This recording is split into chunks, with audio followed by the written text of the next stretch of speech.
Hey, to turn on game mode on the CMF Phone 1, first of all you will have to open the settings. From here you will have to start scrolling, basically all the way down.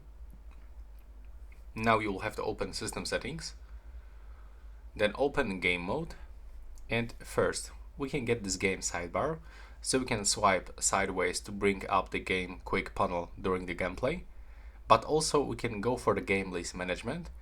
And now when you add here any application on this game list management, then the game mode will be automatically turned on when you open this specific application that you previously add into this list. So let's say that I want to do this with the Google Chrome.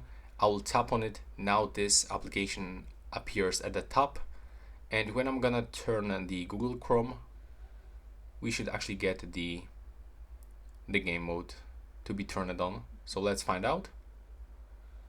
There we go, and as you can see, now we've got this game mode information. As you can see, it was turned on. And that's all right now. Please subscribe.